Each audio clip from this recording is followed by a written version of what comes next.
जून महिन्यापासूनच महाराष्ट्रासह मध्य भारतात पावसाच्या दमदार सरी कोसळण्याचा अंदाज आहे। जून ते सप्टेंबर या काळामध्ये राज्यात सरासरीपेक्षा जास्त म्हणजे 106% पाऊस पडेल असा अंदाज वर्तवण्यात आलाय। मुंबईसह उपनगरात पुढील 4 दिवस ढगाळ वातावरणासह काही ठिकाणी हलक्या सरींचा अंदाज वर्तवण्यात आलेला आहे। काही दिवसांपासून हवेतील वाढलेल्या आर्द्रतेमुळे मुंबईकर उकाड्याने हैराण झाले। बुलढाणा जिल्ह्यामध्ये झालेल्या अवकाळी पावसामुळे आणि वादळी वाऱ्यामुळे अनेक ठिकाणी झाडं विद्युत खांबावर कोसळली आहेत। त्यामुळे मागील 24 तासांपासून खामगाव आणि मलकापूर शहराचा वीजपुरवठा खंडित करण्यात आलाय। मात्र महावितरणाच्या अधिकाऱ्यांकडून या प्रकरणी उडवाउडवीची उत्तरं दिल्याने नागरिक संतप्त झाले।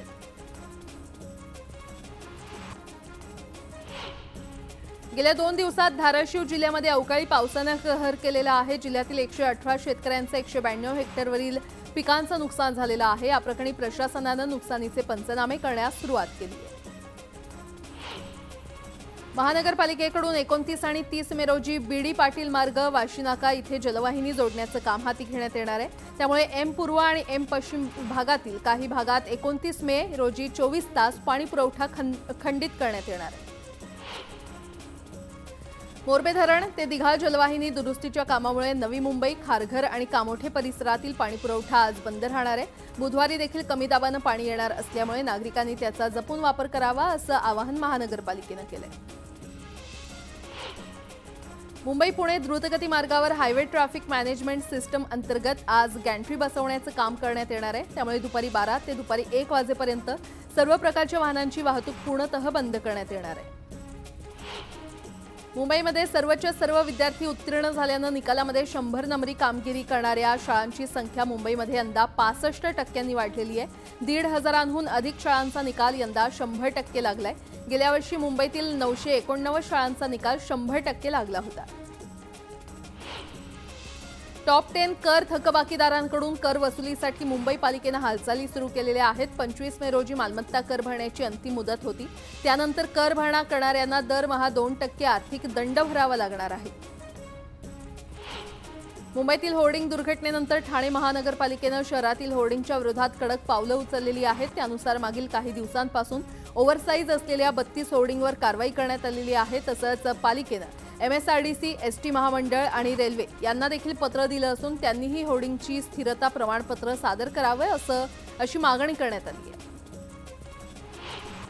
CSMTवरील पायाभूत कामांसाठी 1 जून रोजी रात्री 12:30 वाजल्यापासून ते 2 जून रोजी दुपारी 12:30 वाजेपर्यंत 36 तासांचा ब्लॉक घेतला जाणार आहे आणि यावेळी मुंबई पुणे धावणाऱ्या रेल्वे गाड्यांसह वंदे भारत, जनशताब्दी, तेजस, पंचवटी, तपोवन या रेल्वे गाड्या देखील रद्द होणार असल्याने प्रवाशांचे प्रचंड हाल होणार आहेत। माथेरानला जाणाऱ्या पर्यटकांना उत्तम सुविधा पुरवण्यासाठी तसंच आरामदायी आणि किफायतशीर निवासाचा पर्याय उपलब्ध करून देण्यासाठी पॉड हॉटेल सुरू करण्यात येणार आहे। येत्या ऑगस्ट महिन्यात हे पॉड हॉटेल पर्यटकांसाठी खुलं होणार आहे। मुंबई अहमदाबाद बुलेट ट्रेन प्रकल्पासाठी घणसोली येथे 394 मीटरच्या अतिरिक्त मध्यवर्ती बोगद्याचं काम पूर्ण झालंय। त्यामुळे वांद्रे कुर्ला संकुल ते शिळफाटा दरम्यान 21 किलोमीटर लांबीच्या बोगद्याचं काम करणं सोयीस्कर झालं असून बोगद्याच्या कामाला गती मिळणार आहे। पायाभूत कामांसाठी मध्य रेल्वेवरील CSMT येथे ब्लॉक सुरू आहे आणि त्यामुळे शेकडो रेल्वे गाड्यांच्या वेळापत्रकात बदल केला असून रेल्वे गाड्या अवेळी धावतायत। तर कोकण रेल्वेवर 31 मे रोजी रत्नागिरी ते वैभववाडी रोड दरम्यान ब्लॉक घेतल्याने अनेक रेल्वे गाड्यांचं वेळापत्रक कोलमडणार आहे। पावसाळ्यापूर्वीच्या अत्यावश्यक कामांसाठी ठाणे महापालिकेकडून होणारा पाणीपुरवठा बुधवारी 24 तासांसाठी बंद राहणार आहे। त्यामुळे महापालिका क्षेत्रातील काही भागातील पाणीपुरवठ्यावर त्याचा परिणाम होणार आहे। समृद्धी महामार्गावरून मुंबई ते नागपूर असा सलग प्रवास करणं आता शक्य होणार आहे। समृद्धी महामार्गाचा इगतपुरी ते ठाण्यातील आमने हा शेवटचा येत्या ऑगस्टमध्ये वाहतुकीसाठी खुला केला जाणार आहे। त्या दृष्टीने महाराष्ट्र राज्य रस्ते विकास महामंडळाने उर्वरित कामं पूर्ण करण्यावर भर दिलाय। मुंबईतील रस्त्यांच्या काँक्रिटीकरणाची 40% कामं पावसाळ्याआधी पूर्ण करण्याचं उद्दिष्ट मुंबई महापालिकेने ठेवलं होतं। मात्र यापैकी केवळ 25% काम पूर्ण झालं असून पावसाळ्यानंतरच उर्वरित काम करण्यात येणार आहे। पालिका सध्या खड्डे बुजवण्याला प्राधान्य देणार आहे। मुंबईतील डिलाइट रोड पुलाच्या अडथळ्यांची शर्यत अजूनही सुरूच आहे। या पुलाला सरकते जिने उभारण्यासाठी आणखी 6 महिने लागणार आहेत। वीज पुरवठा खंडित झाल्यानं जळगावच्या ईव्हीएम मशीन ठेवण्यात आलेल्या स्ट्रॉंग रूमचे सीसीटीव्ही कॅमेऱ्याचे डिस्प्ले 4 मिनिटांसाठी बंद पडल्याची घटना घडली होती। या प्रकरणावरून ठाकरेच्या पक्षाच्या नेते खरं तर उन्मेष पाटलांनी निवडणूक आयोगाकडे तक्रार केली। जालन्यामध्ये एटीएम फोडून रक्कम लंपास करणाऱ्यांच्या पोलिसांनी मुसक्या आवळलेल्या आहेत। हरियाणातून पोलिसांनी एका आरोपीला अटक केलेली आहे। या प्रकरणात आणखी काही लोक असल्याचा संशय पोलिसांना असल्यानं त्यांच्याकडून अधिकचा तपास सुरू आहे। जालन्यामध्ये बंदुकीचा धाक दाखवून एका दुकानदाराला मारहाण करण्यात आली आहे। हा सर्व प्रकार सीसीटीव्ही कॅमेऱ्यात कैद झालाय। या प्रकरणी दुकानदारानं दोघांविरोधात सदर बाजार पोलीस ठाण्यात गुन्हा दाखल केलाय। तुळजाभवानीच्या चरणी भक्तांनी अर्पण केलेलं सोनं चांदी वितळवण्यात येणार होतं, मात्र दागिने वितळवण्याच्या राज्य सरकारच्या निर्णयाला स्थगिती देण्यात आलेली आहे। या प्रकरणी तुळजाभवानी मंदिर संस्थान उच्च न्यायालयामध्ये दाद मागणार आहे। चाळीसगाव तालुक्यातील दहिवद येथील दरोड्याचा तपास लावण्यात स्थानिक पोलिसांना यश आलेलं आहे। मध्य प्रदेशमधील 3 आरोपींनी हा दरोडा टाकल्याचं उघडकीस आलंय।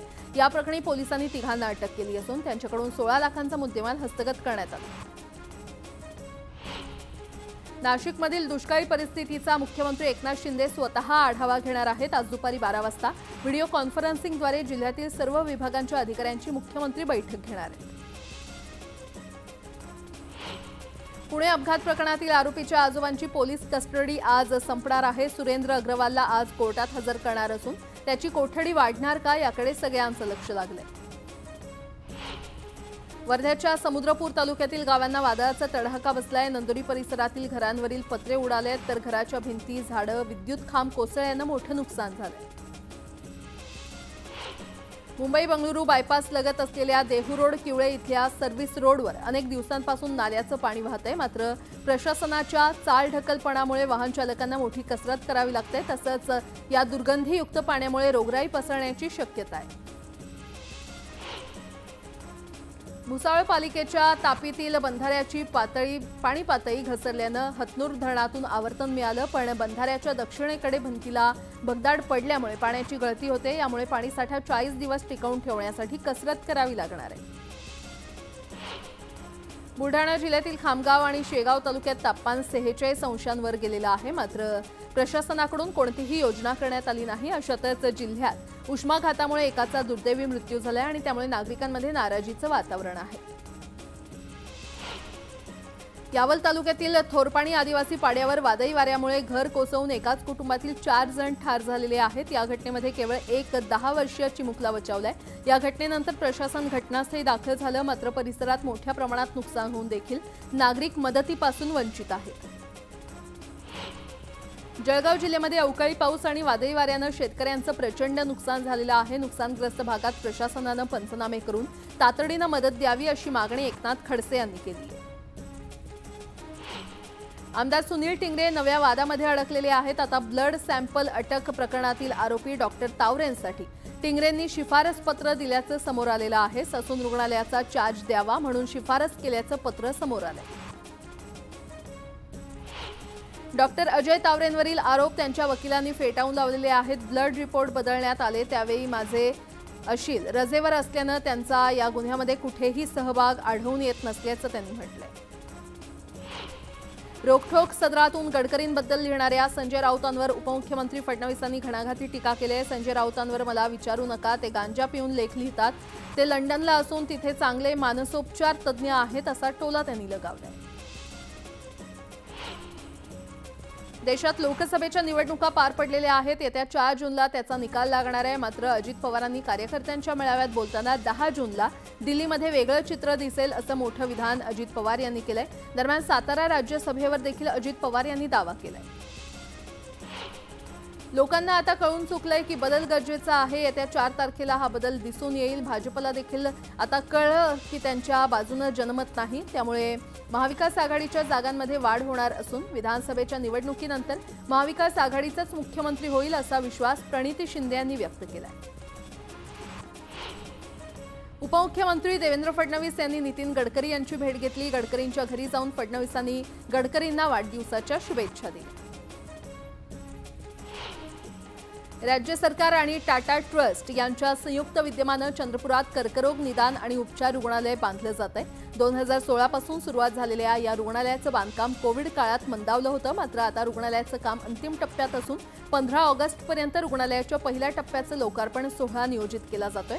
दरम्यान पालकमंत्री सुधीर मुनगंटीवार यांनी या रुग्णालयाच्या बांधकामाचा आढावा घेत सूचना दिल्या।